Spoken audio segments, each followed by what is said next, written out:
Boa noite a todos e todas.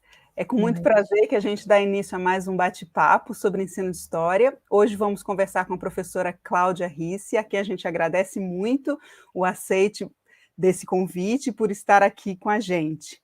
Esse projeto é um projeto de extensão que está sendo realizado pelo LAPEIS, Laboratório de Práticas de Ensino em História da UFVJM, Universidade Federal dos Vales do Jequitinhonha e Mucuri.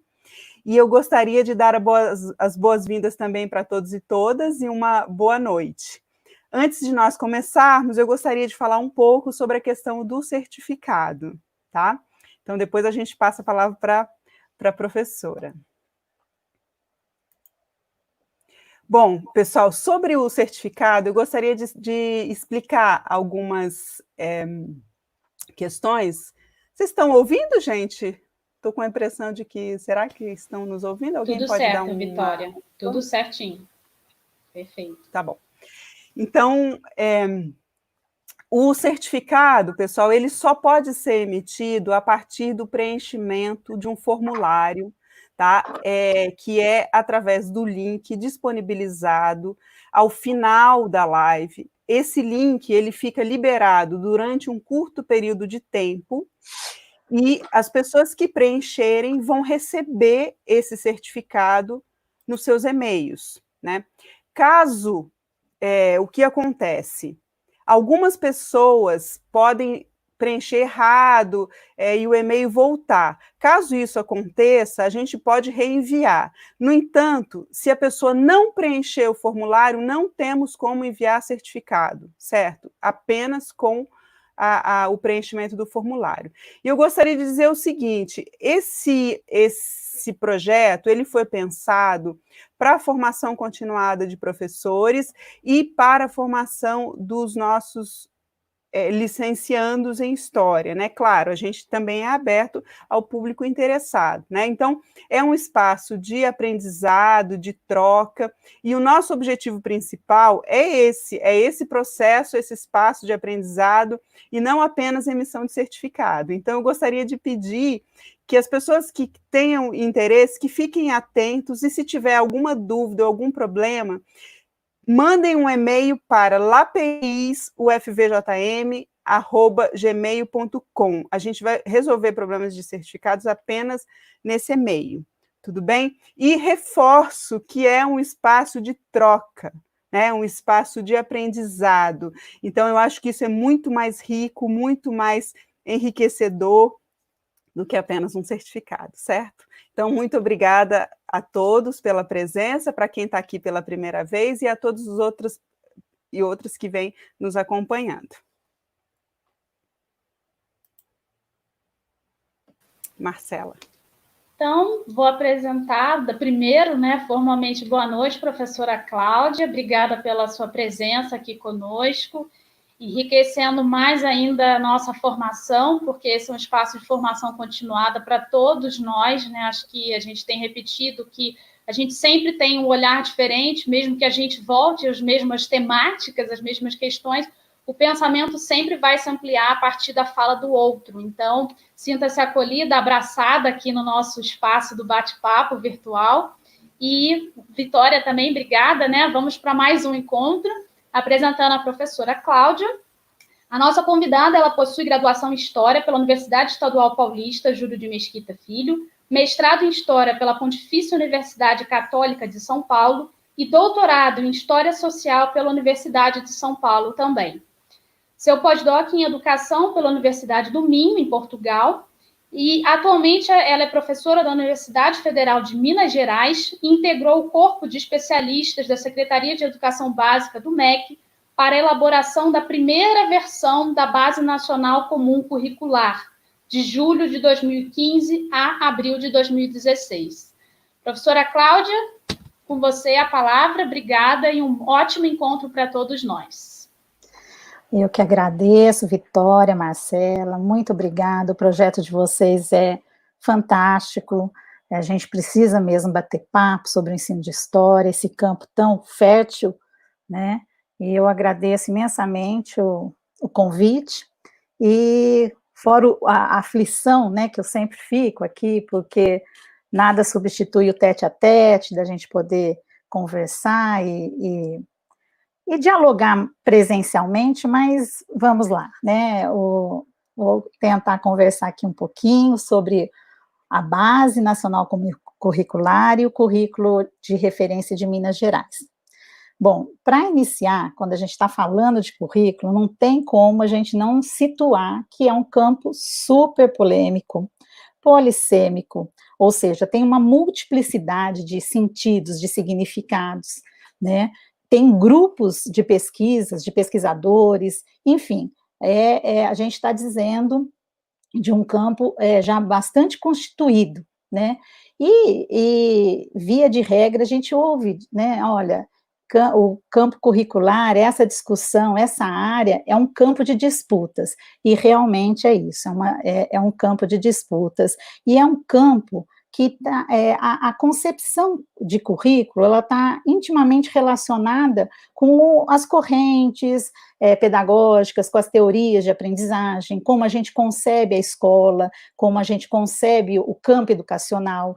Então, de uma forma muito simplista, muito resumida, se a gente pensa uma escola como aquele local da transmissão, memorização dos conhecimentos, né? O currículo, ele aparece como um projeto, um instrumento de controle do que vai ser ensinado, né? Do processo de aprendizagem. Por outro lado, e olha, gente, estou falando assim de uma forma muito resumida, né?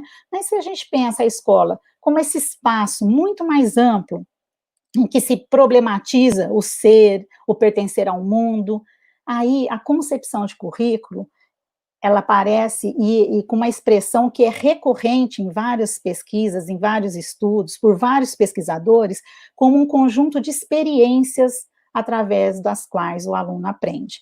O termo, a expressão, conceito, experiências, atrelada ao entendimento, à concepção de currículo, é muito recorrente, né?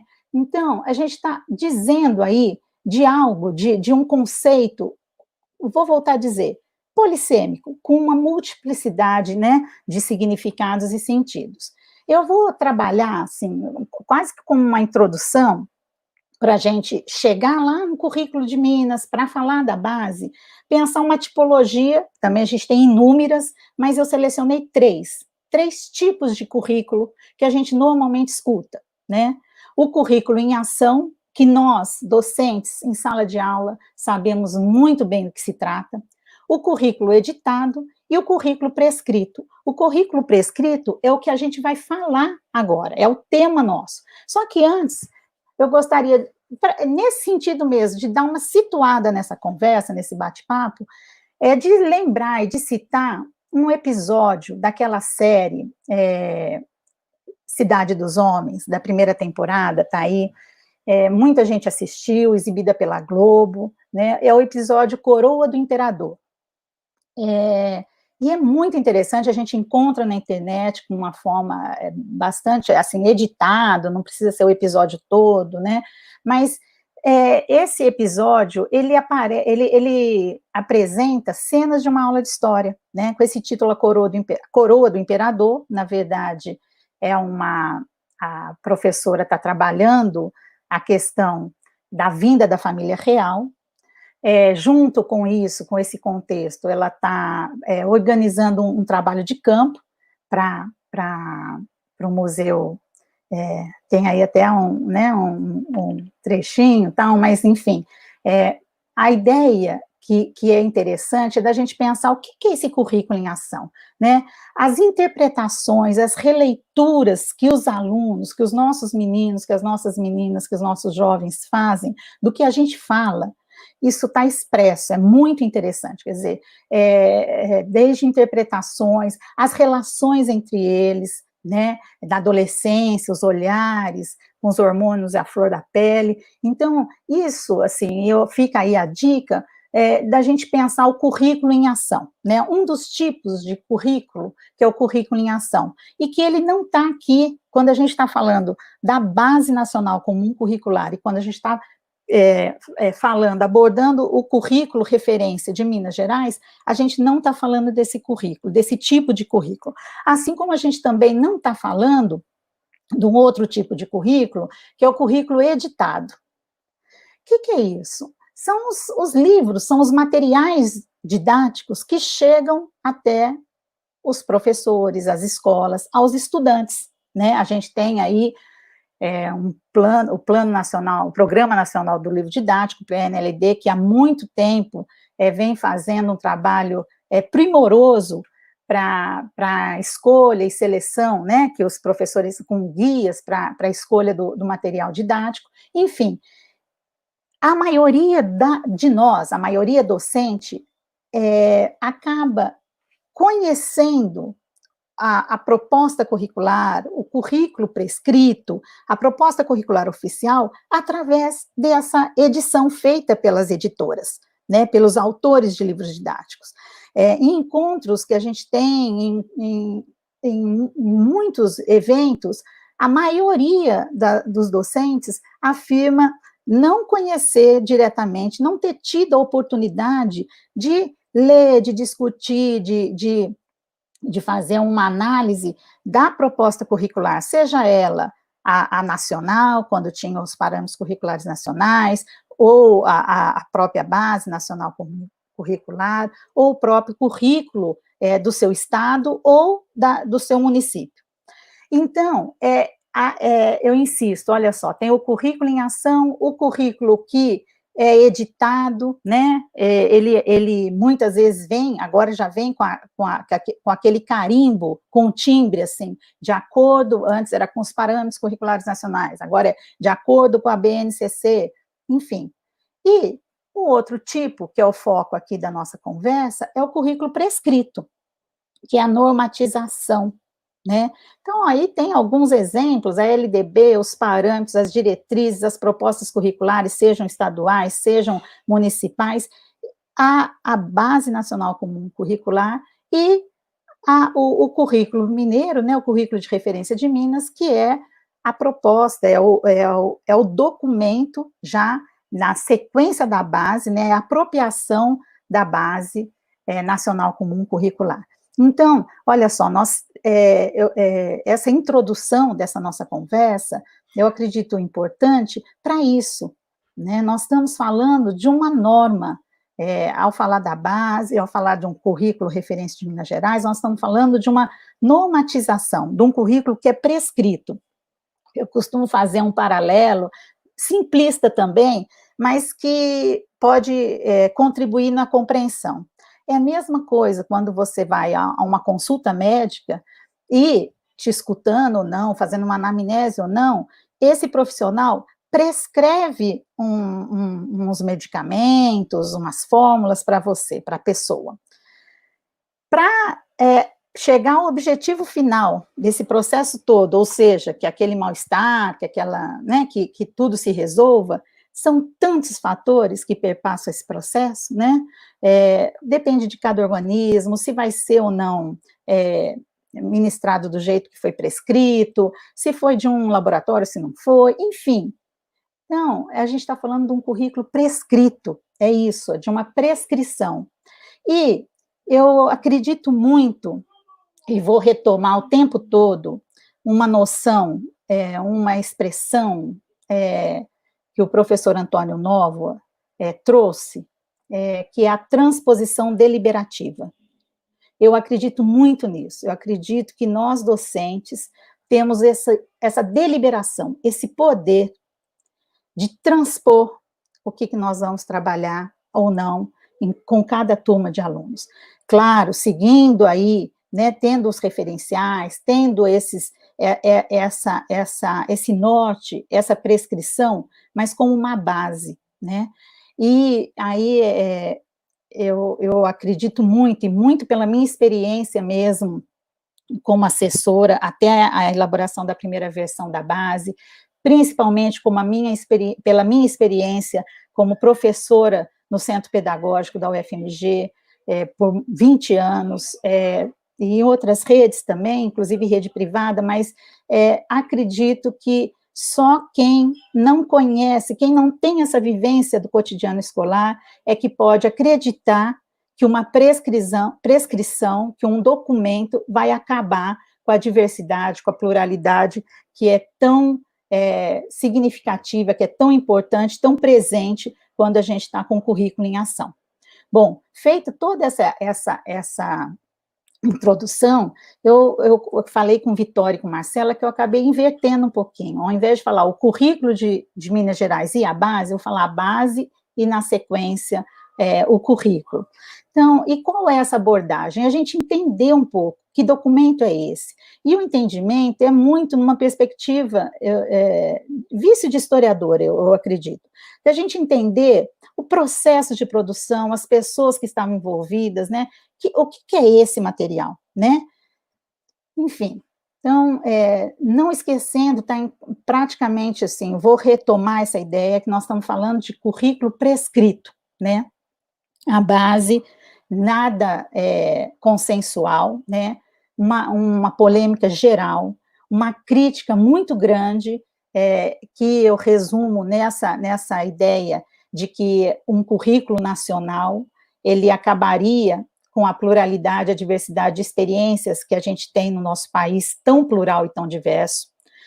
E, em contrapartida a essa crítica, e aí eu me filio a esse ponto de vista, e foi por isso que eu aceitei a esse desafio de estar na assessoria durante esse primeiro momento lá na Secretaria de Educação Básica, junto ao MEC, na elaboração da base, em acreditar nesse documento como uma garantia do direito de aprendizagem. Deixar isso bem claro. E isso estavam desde as diretrizes, nos documentos introdutórios, nas diretrizes curriculares, né, a gente tomando muito, bebendo muito dessa fonte, dessa ideia. Não é garantir a aprendizagem. A garantia da aprendizagem é algo muito difícil. Muitas vezes a gente sai da sala de aula acreditando que a gente deu conta, né, mas a gente não consegue garantir que houve a aprendizagem. Então, o documento prescrito à base é a garantia do direito de aprendizagem. Que o estudante, seja ele de Minas Gerais, seja ele do Pará, seja ele do Rio Grande do Sul, seja ele de uma rede privada, seja ele de uma rede pública, não interessa. Ele, a família dele, a sociedade vão ter conhecimento, através desse documento, do que ele tem direito de aprender. Como ele vai aprender, em que momento, de que forma, se vai ser com projeto. São outras questões que perpassam esse complexo processo que é o do campo educacional, que é próprio do campo educacional. Mas é a importância do país ter um documento, um currículo nacional nessa perspectiva de garantia do direito.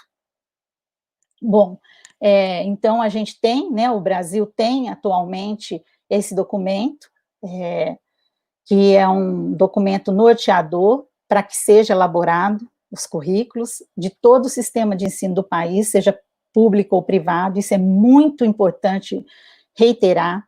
Inúmeras vezes, colegas docentes de várias redes privadas, em relação aos parâmetros, falavam, não, isso, ou mesmo em relação à base, não, isso não é para a gente, isso é para a escola pública. Não, o currículo nacional é um currículo para todo o sistema de ensino do nosso país.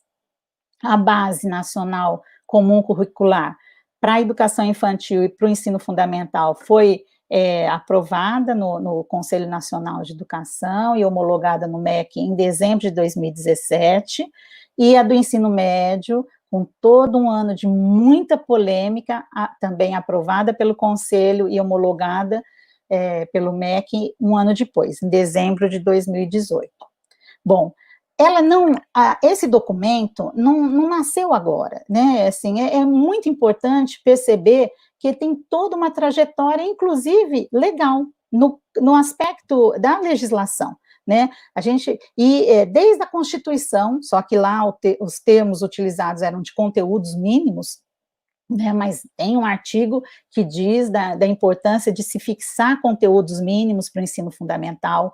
Depois, em 96, já aparece a expressão no artigo 26, e aí, se der para mostrar o slide, é muito interessante, porque na primeira versão, e isso é uma análise da Elizabeth Macedo, num texto muito interessante, em que ela é crítica, né, à existência desse currículo nacional, da base, em que ela analisa as diferentes formulações, redações desse artigo, em que, o que ele diz? Os currículos da educação infantil, do ensino fundamental e do ensino médio devem ter base nacional comum a ser complementada em cada sistema de ensino, em cada estabelecimento escolar, por uma parte diversificada, exigida pelas características regionais, locais da sociedade, da cultura, da economia e dos educandos.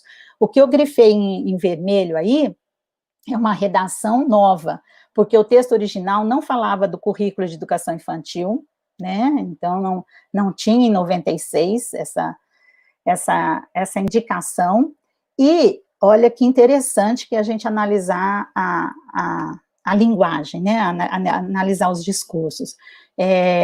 Ao invés de educandos, o que tinha era clientela. Bom, então, de novo, a gente sempre pensar nesses produtos como algo que é uma elaboração de um determinado contexto, de um contexto político, contexto histórico, né, social. Bom, além de estar na Constituição, na LDB, nas diretrizes curriculares nacionais, tem a expressão, a Base Nacional Comum da Educação Básica. Então, o que ela é? No Plano Nacional de Educação, né, 4 das 20 metas falam, né, citam a necessidade de se ter esse currículo nacional, de ter essa base nacional comum curricular. Enfim, é todo um processo, olha só, que vem, né, e se ele está na legislação, significa que grupos, que pessoas, né, se debruçaram sobre isso, que debateram, que conflitaram para que esse documento, anos depois, se tornasse aí um documento oficial. Então, uma outra questão que eu acho importante, quando a gente está dizendo de um material como esse, é a gente pensar, quem são os sujeitos, né? Quem participou? Porque isso foi muito criticado também. E, de uma forma muito rápida, não vou detalhar, havia, né, eu vou falar dessa versão 2015 para cá, né, porque outros grupos participaram na escrita, mas havia grupos indicados pela Undime, que é a união dos dirigentes, né, dos secretários municipais de educação. Haviam especialistas, grupos indicados pelo CONSED, que são os secretários de educação dos estados, e especialistas, que eram os nomes, né, convidados de universidade. Esse processo todo, né, de escolha, havia assessoria, um grupo de assessores e os especialistas. Tem um slide aí, Vitória, que é um mapa, que o grupo de geografia lá da Federal, é o próximo, isso, havia nesse momento, 2015, da elaboração da primeira versão que foi para consulta pública, havia uma preocupação muito grande de diversificar, de não centralizar só num estado ou só numa região, de ter participantes e representantes de várias partes do nosso país. O próximo slide, eu tentei até colorir aí um mapinha, então, as pessoas, os participantes que elaboraram a primeira versão da Base Nacional Comum Curricular, componente curricular História, são essas pessoas. Então, olha só, de Alagoas, do Maranhão, aqui de Minas Gerais, eu quero fazer uma ressalva aqui, porque a gente vai voltar, Tatiana Xavier, Roraima, Rio Grande do Norte, Paraíba, Amapá, Brasília, Goiás, USP, São Paulo, Rio Grande do Norte e Pará.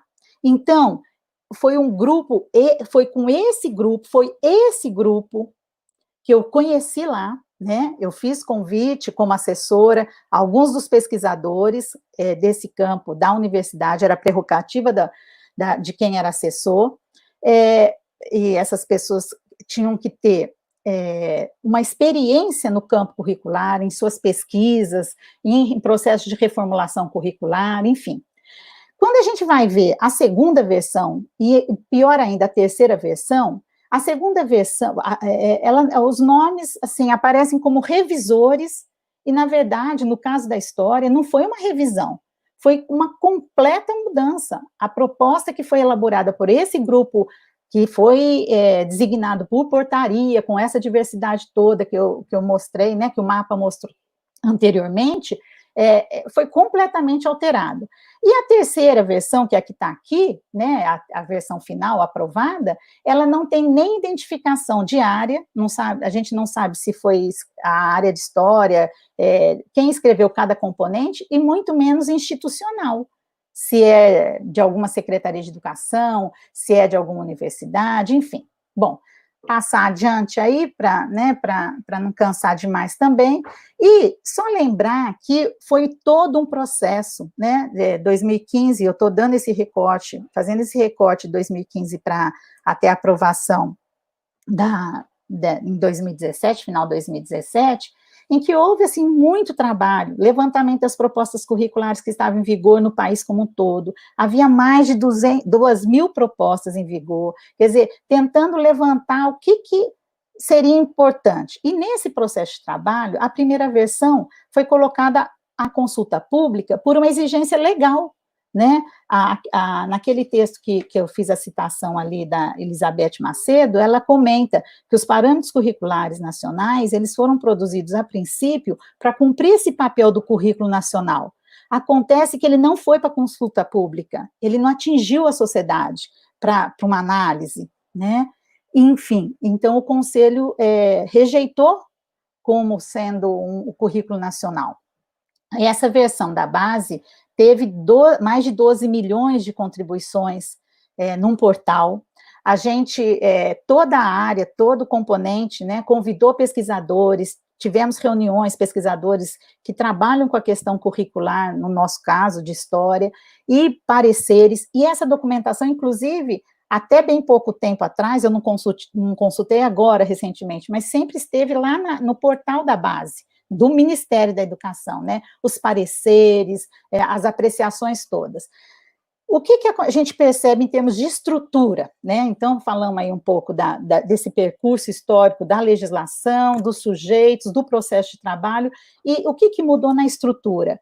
Da primeira para a terceira versão, para a aprovada, o que aconteceu é uma mudança muito drástica, de objetivos de aprendizagem, né, e aí é interessante a gente perceber, olha, de objetivos de aprendizagem, porque a gente entendia a base como a garantia do direito de aprendizagem. Então, você quer garantir esse direito, quais são esses objetivos de aprendizagem?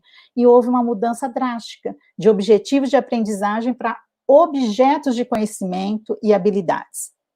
Né? Então, aí tem um próximo slide, Vitória, que tem só um exemplo, né? Não é nem da nossa área, mas assim, é muito interessante como o processo cognitivo, ele se altera. Se antes ele estava focado no sujeito que aprende, ele passa para essa concepção das habilidades, das competências, para o conteúdo a ser aprendido. Né? Então, essa é uma mudança drástica entre as áreas, né? Entre entre a primeira e a terceira versão.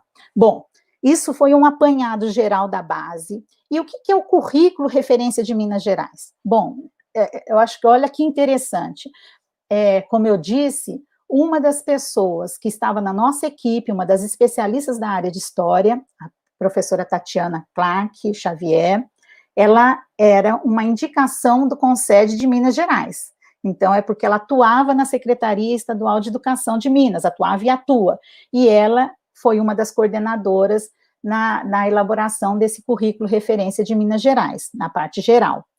E o currículo referência, quer dizer, voltando um pouquinho, o que é interessante? Ele foi aprovado e todo o processo aí de discussão foi feito ao longo de 2018, né? Porque o currículo referência, ele é relativo à educação infantil e ensino fundamental apenas. Há outros estados brasileiros que também fizeram a sua apropriação, que seria essa parte diversificada, né? Essa etapa mesmo necessária, mas só da educação infantil e do fundamental, o ensino médio. A gente tem ainda muito poucas notícias de estados que conseguiram fazer a sua apropriação. E em 2018, a gente tinha na Secretaria de Educação uma linha inclusive, contrária à existência de um currículo nacional, né? Muito mais numa perspectiva dos projetos, de pensar e de garantir, de incentivar o desenvolvimento dessa diversidade, dessa pluralidade do campo educacional, das ações em sala de aula. Então, os pressupostos que a gente vê nesse documento, eles são fantásticos, e eu acredito que é a partir deles que a gente pode se apoiar, né, para argumentar em defesa de um trabalho bastante significativo, ou seja, é possível ser feito um trabalho bastante significativo, apesar dessa mudança aí, e o currículo referência de Minas Gerais, apesar de na introdução falar, né, de pontuar a questão da centralidade do sujeito que aprende, quando vai na discriminação, ele faz ele se coloca mesmo, é um currículo pelas competências e habilidades, então ele faz isso.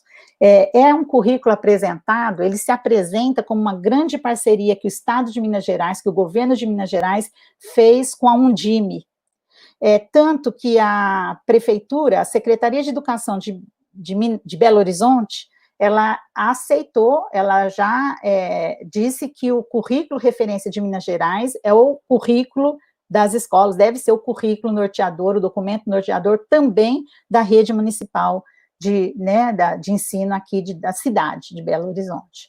Bom, eu encontrei eu fiz a citação aí de uma webconferência que fala um pouco desse percurso, né? Eu não acompanhei de perto, então eu estou referenciando do que aparece, do que foi feito nessa conferência, dizendo que houve uma consulta pública, com uma participação de mais de 400 mil pessoas, com 58 mil contribuições, e no caso de história, com mais de 35 mil, e contribuições em encontros municipais, mais de 4 mil, quer dizer, números são significativos. Eu vou insistir que, para principalmente docentes, né, que estão no Estado, e que eu acho que especialmente agora, que a gente está com toda essa questão do ensinar, e principalmente do dia seguinte, né, do que pensar usando essas tecnologias, no ensino remoto, né, acredito muito que é o momento da gente se apropriar do que está colocado, né, o que os nossos alunos, os estudantes têm direito a aprender, né, então, se apropriar desse documento, e no caso do currículo de Minas Gerais, de se apropriar e de se debruçar muito nessa parte introdutória, mais do que tudo, porque ela faz uma referência, se coloca como um documento a ser normatizado para um projeto político-pedagógico de cada escola, e é uma orientação para os planos de aulas do professor. Então, assim, há toda essa clareza de que não é para seguir, né, do jeitinho como se fosse ali uma listagem de conteúdos, mas é algo que tem que estar no horizonte.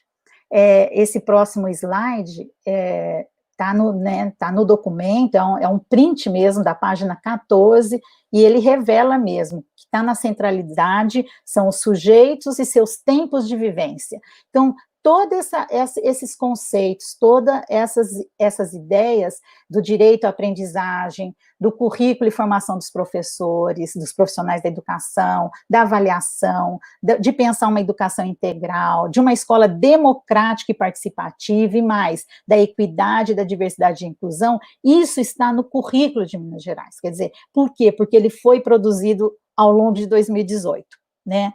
Inclusive, quando a gente vê agora, né, 2019, as tentativas de apropriação e as próprias conferências, essa ênfase numa outra perspectiva.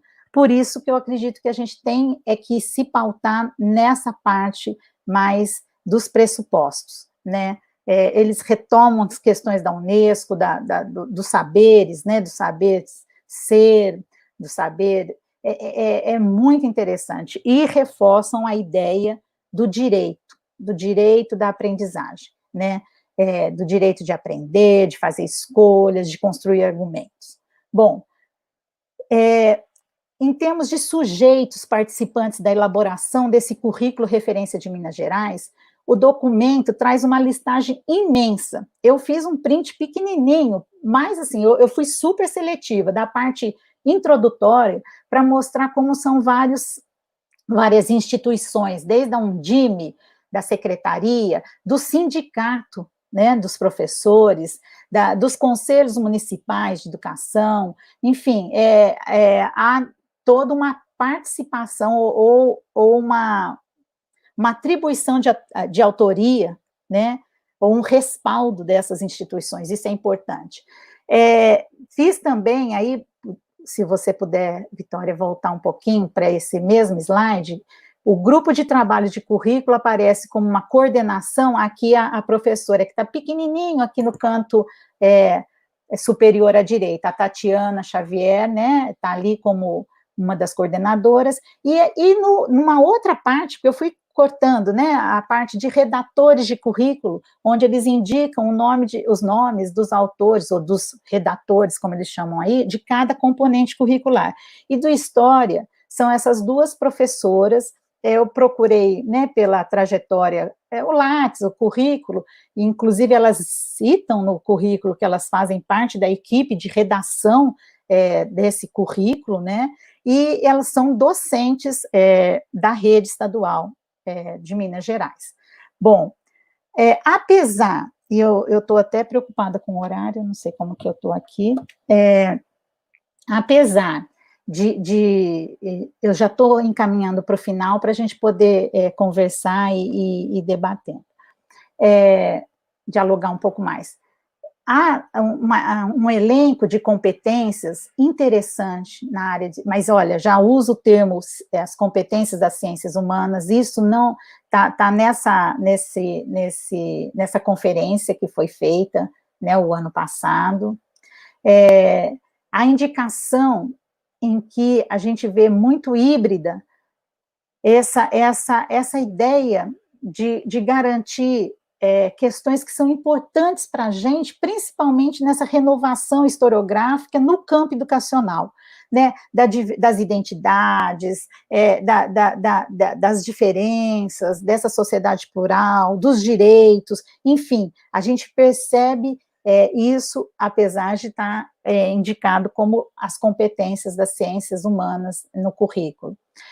Em relação ao que é o objetivo o pressuposto do componente história, componente curricular, é muito interessante, porque é afirmado que a história, né, o componente curricular história, tem como pressuposto a ideia de que o conhecimento histórico é uma forma de pensar, uma forma de indagar sobre as coisas do passado e do presente, de construir explicações, mas essa relativização aí de uma forma de pensar, de desvendar significados, de interpretar o mundo ao longo do tempo e do espaço, é muito adequado a essas discussões que a gente vem fazendo no campo, né? E, infelizmente, bom, aí aparece, né, ainda nessa questão, na parte específica de história, a centralidade do estudante, esse gráfico, esse desenho, essa imagem, né? Mas quando a gente vai caminhando, né, vai se intensificando essa questão das competências, e o mais complicado, e eu já vou acelerar aqui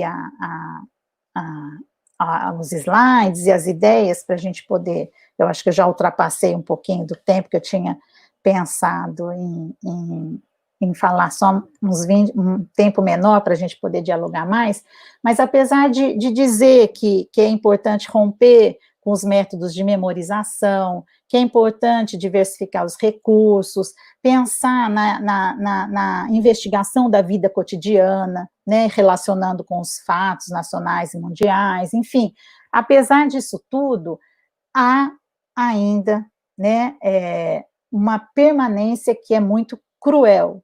Ela desconsidera os estudos do campo ensino de história, né?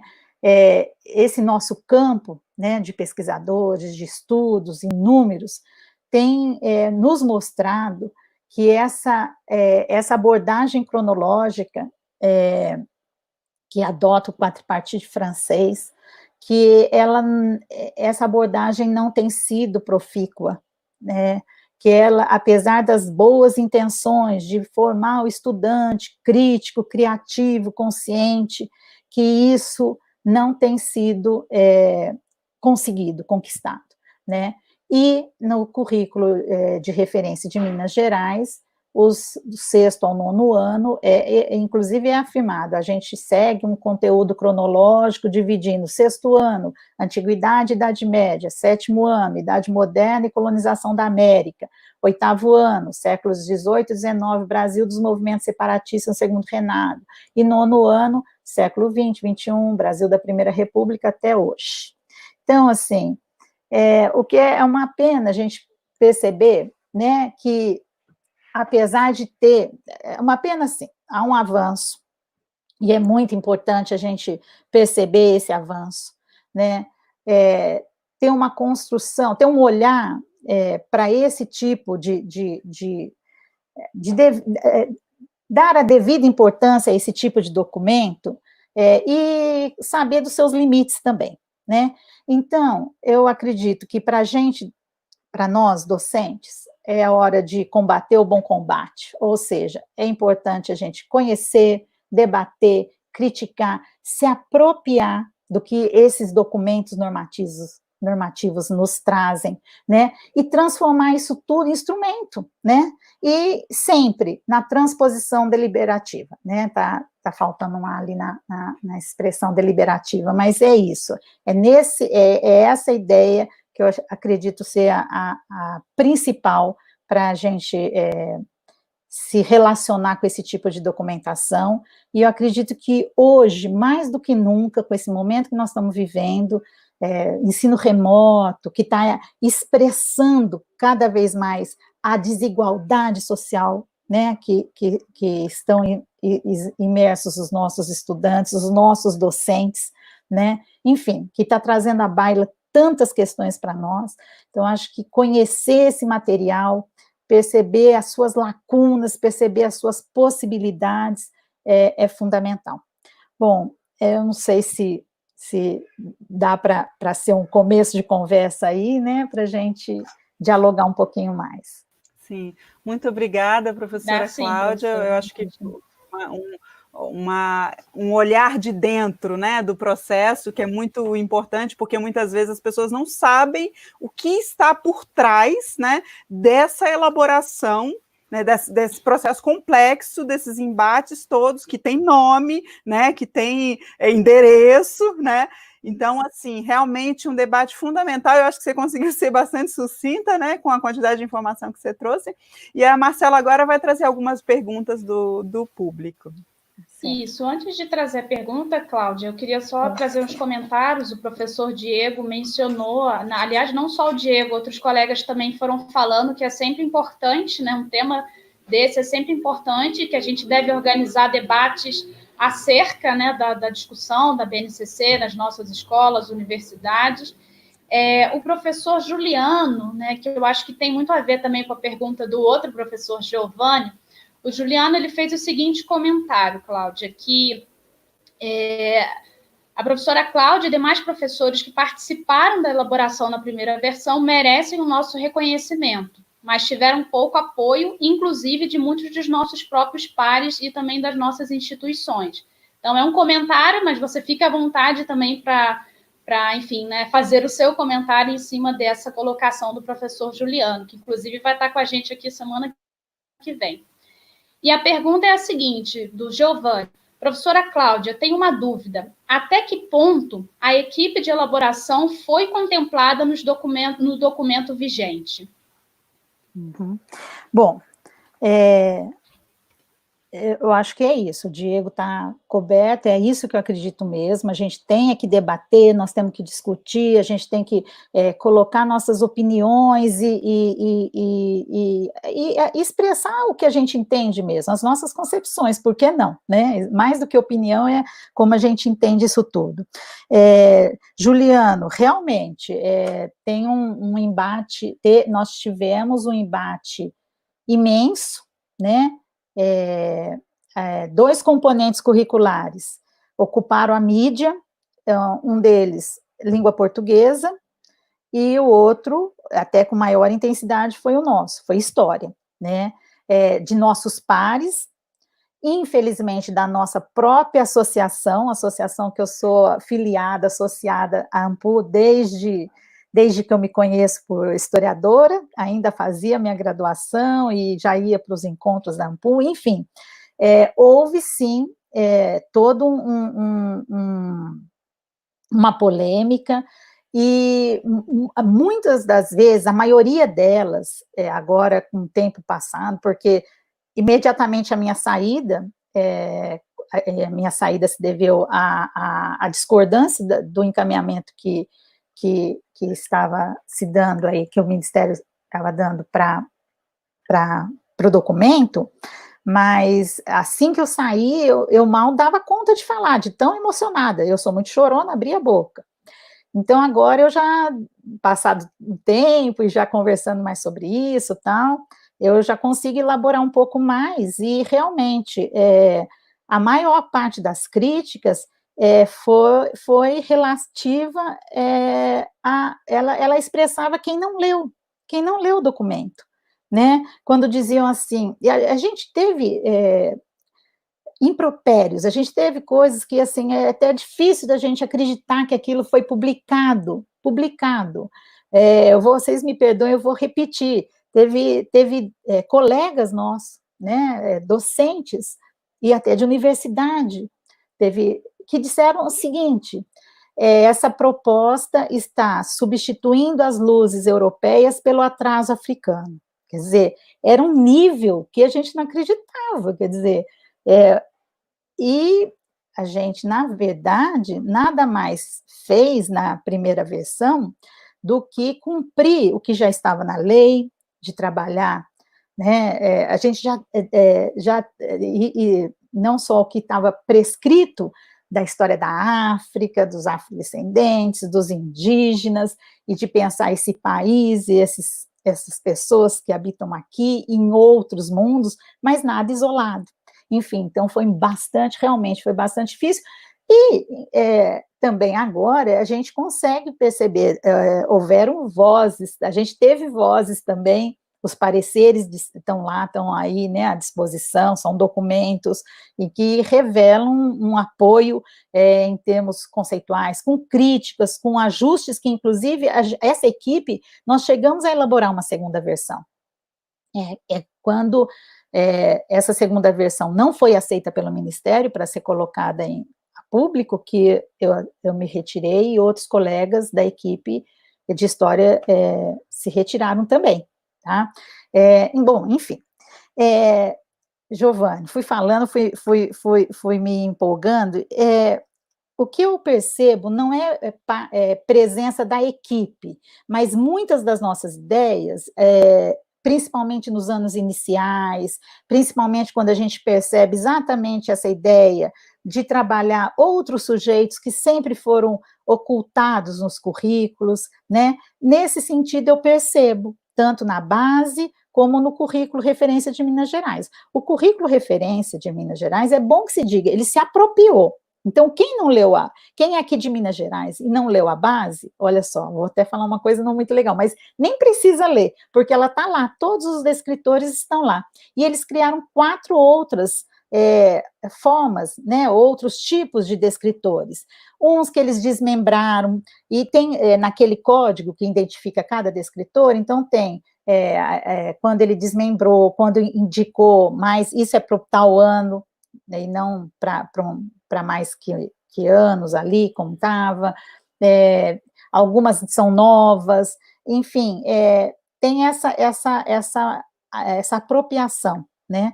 E é possível, sim, perceber algumas das ideias que permaneceram.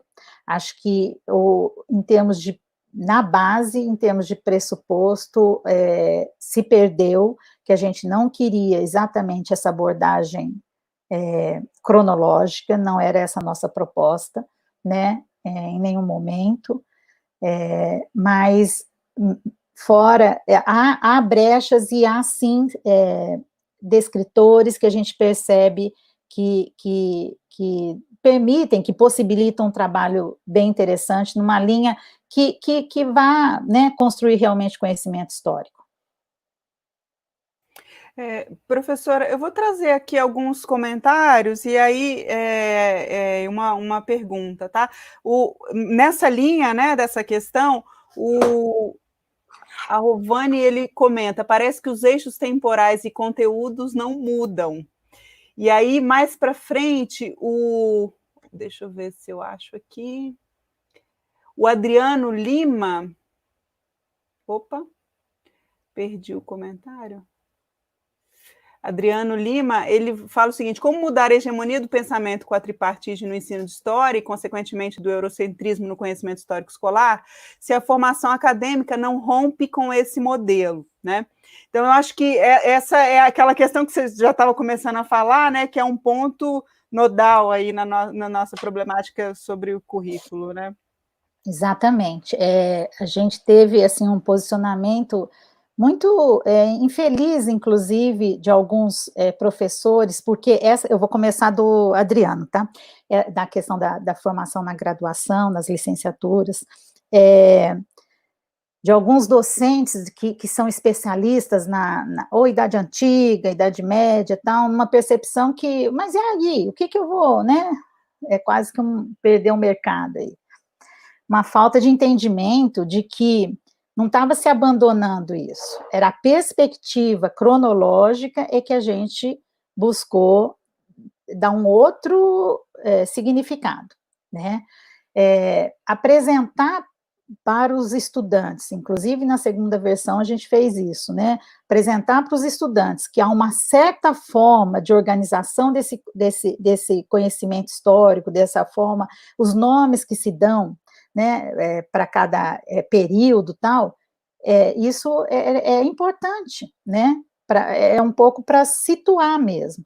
E isso, aí eu vou falar, não Cláudia, que participou, autora da primeira versão e de uma segunda versão que não foi publicada, mas como docente, quer dizer, os estudantes, eles conseguem se envolver muito mais e perder aquela coisa, mas o que eu tenho que ficar decorando isso, aprendendo isso, né? Quando eles dizem assim, não, mas então não é pré-história, porque se tem história, se olha só quanta coisa que eles estavam fazendo, eles tinham esses instrumentos, eles tinham isso, quer dizer, então é pré-escrita, pode ser, é um outro nome que nós vamos dar para esse período. Olha, é uma forma de organizar. Naquela época, ninguém, se fosse escrever uma carta, ninguém falava assim, estamos no ano 5 antes de Cristo. Não estava. Esses nomes, essas datas, isso tudo foi atribuído posteriormente. Então, é um pouco assim, o ensinar a aprender a pensar a construção do conhecimento, né, e como que isso é organizado e é editado. Isso é possível. Então, ninguém estava abolindo completamente. E, infelizmente, é isso sim, a formação na graduação, fora raríssimas exceções, e essas raríssimas exceções, infelizmente, elas não se traduzem em planos de curso, como um coletivo, né, com uma proposta de um curso, mas é uma iniciativa de um ou de outro docente e tal, mas, infelizmente, é etapista, é compartimentada, é mais do que cronológica, você faz Brasil 1, Brasil 2, Brasil 3, Brasil 4, se não fizer, não pode fazer o 4, se não fez 1, infelizmente é isso, né? Então, agora, a gente seria etapista também, a gente, assim, né, enquanto autor lá e enquanto docente, da gente achar que primeiro precisa mudar lá na formação para depois, e não é isso, não é isso. somos nós, né, no currículo, lá em ação, planejando, sabendo, tendo clareza, bebendo aí nesses documentos prescritivos, na historiografia, nessas pesquisas que a gente tem, e tendo clareza do que é direito desse estudante aprender, e pensando numa boa aula, né, que dê uma boa discussão. Então, é isso. Esses eixos temporais, eu acho que aí dá para a gente vincular. Tem uma pesquisa, Os Jovens e a História, né, que não foi só o Brasil, outros países latino-americanos, então, assim, a gente perceber como que é preciso mesmo a gente repensar essas etapas, esse etapismo, né, que há formas de trabalhar na perspectiva de facilitar, de favorecer a construção de um raciocínio, de uma forma de pensar histórica, tá? É mais nesse sentido. E isso não significa, eu também não acho assim, então vou lá, vou trabalhar qualquer coisa, o que quer trabalhar hoje? Hoje eu vou fazer um projeto sobre isso. Não é isso que eu estou dizendo. Por isso eu acredito que é importante ter um currículo nacional, né, algo que seja um referencial para a gente, mas é a partir dali você perceber, e melhor ainda se tiver um coletivo que trabalha lá, junto com aquele mesmo estudante seu, se é do 5º ano, do 7º ano, que é um professor de português, de matemática, de ciência, se você puder pensar junto com ele, melhor ainda, ou pensar junto com outros colegas da área de história que trabalham com outros anos para poder pensar algo mais colaborativo, né? Entendendo isso, assim, olha, como que eu vou, quando eu digo assim, trabalhar nas lacunas, né, e conseguir, a partir dessa prescrição, realmente desenvolver. São conceitos, são atitudes, são procedimentos, né? O que a gente está precisando trabalhar? Hoje, quando a gente vê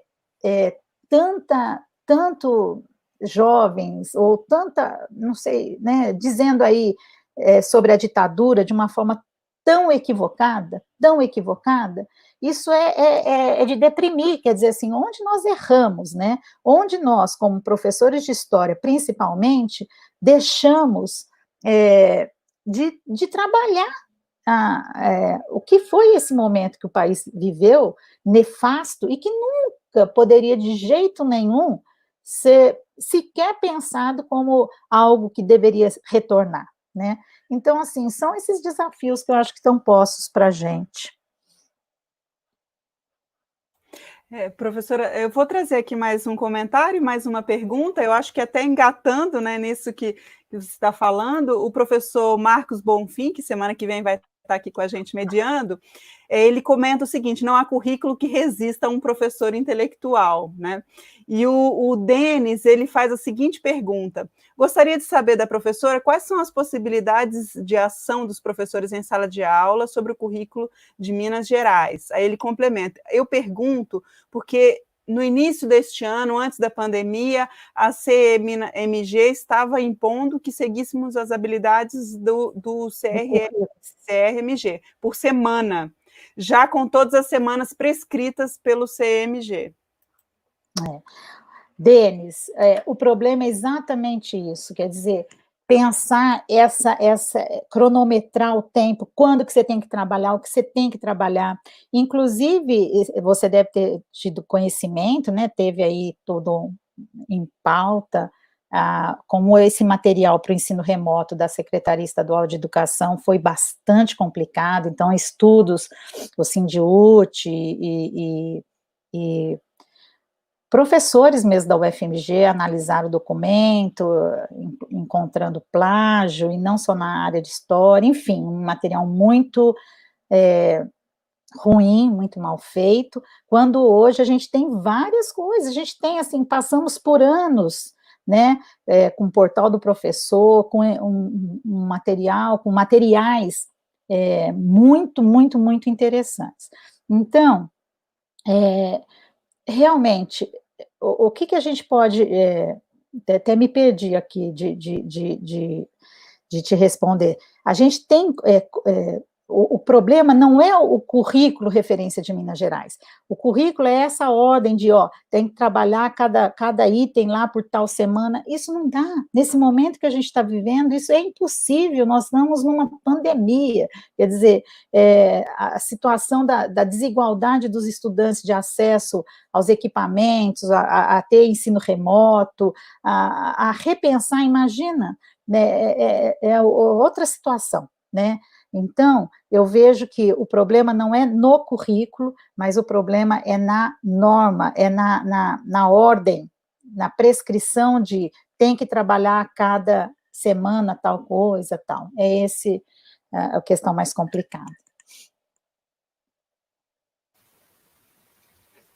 Cláudia, o professor Marcos, ele trouxe ainda, né, o Marcos está aqui com a gente, em que medida a necessidade de um currículo, em que medida a necessidade de um currículo avaliável interferiu no processo de produção da primeira versão da BNCC?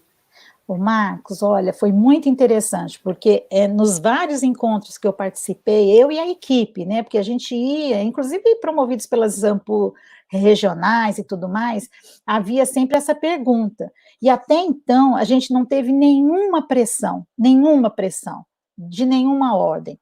Agora, não havia ingenuidade nenhuma, né,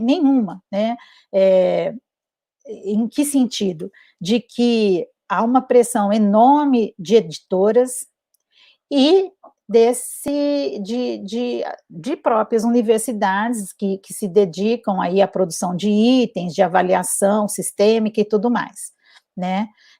E num dos eventos, olha só que interessante, num dos grandes eventos que a gente tinha encontros com todas as áreas, com todos os especialistas, e o ministro, a gente teve mudanças de ministro ao longo de 2015 para 2016, mas enfim, foi o Renato Janine Ribeiro, em que ele teve uma fala muito interessante. Ele disse o seguinte: já está passando da hora do currículo ser determinado pelos materiais didáticos e pelos sistemas de avaliação. Nós temos que inverter essa lógica. É o currículo que vai pautar o que tem que estar no livro didático e é o que tem que estar nos itens aí de avaliação sistêmica. Então, olha só, essa lógica, né, que houve uma tentativa, pelo menos, de se romper, infrutífera. Acho que nesse momento agora a gente está vendo, inclusive, outro ataque, vou chamar de ataque muito sério, que é dessas empresas de tecnologia digital, como se tivessem com tudo pronto. Olha, professor, não se preocupe, a gente está com tudo, né? E isso é uma loucura,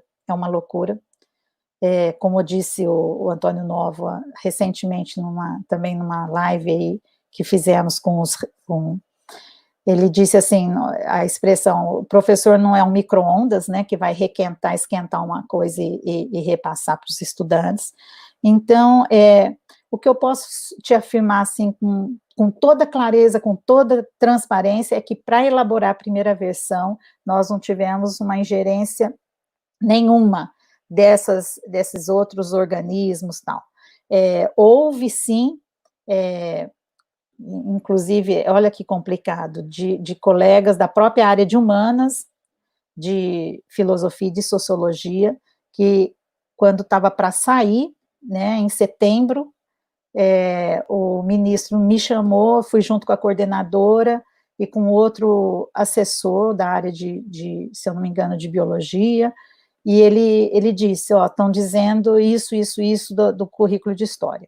E aí sim teve, e tanto que o componente de história não saiu junto com todos os outros componentes. E a gente teve que fazer algumas alterações.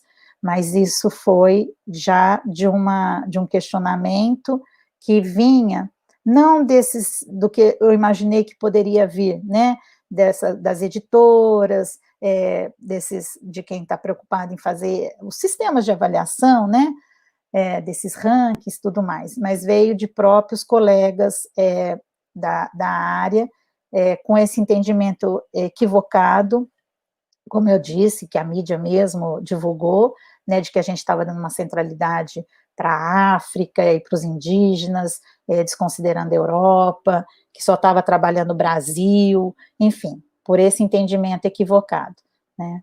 Então, foi esse tipo de pressão que a gente sentiu.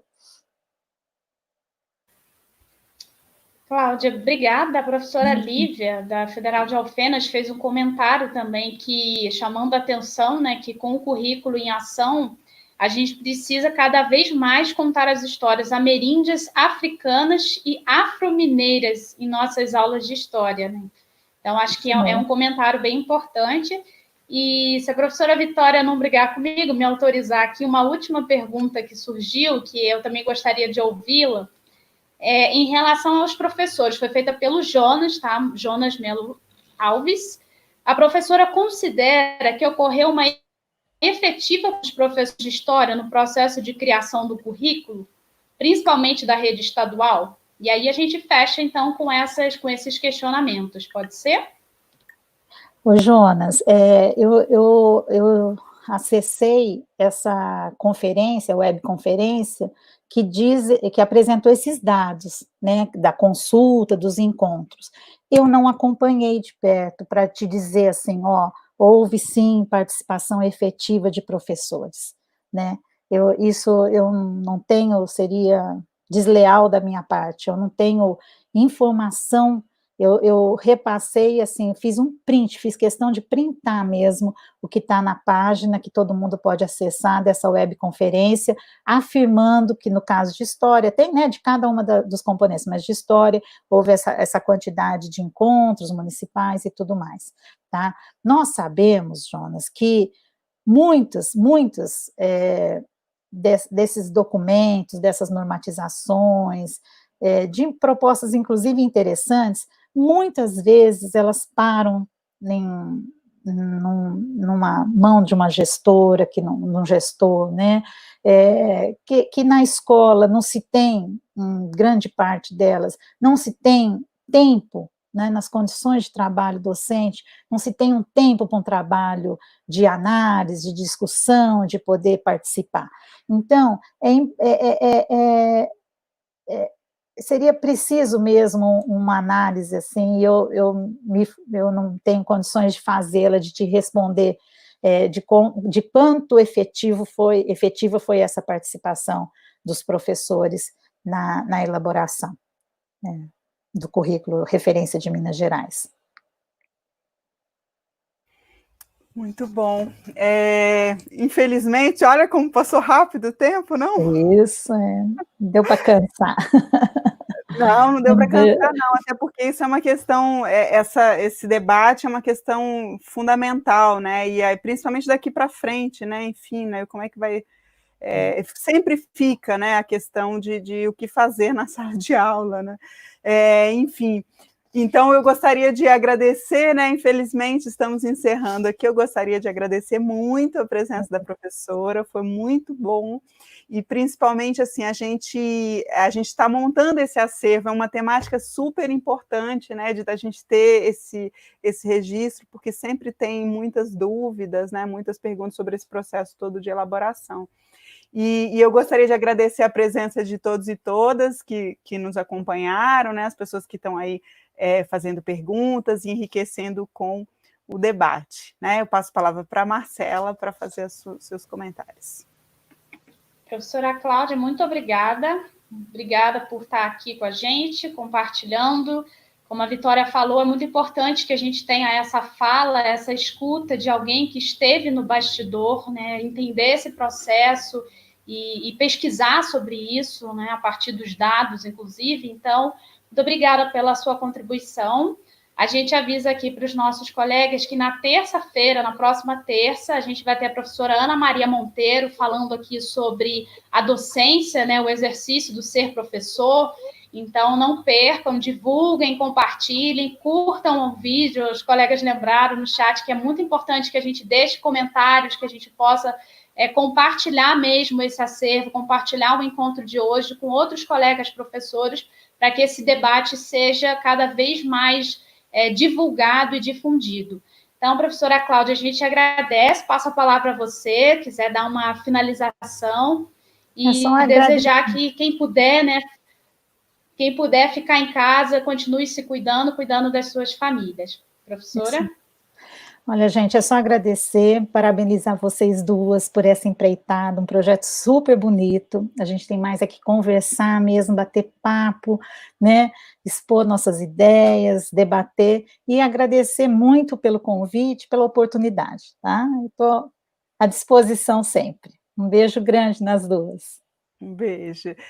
Bom, então, boa noite a todos e todas, e só lembrando que na quinta-feira a gente vai ter aqui a presença do professor Juliano Sobrinho, que deve estar aí assistindo, né, também, então a gente vai ter na terça com a professora Ana Maria Monteiro, e na quinta-feira com o professor Juliano Sobrinho. Boa noite a todos e todas, então, e até semana que vem. Boa noite.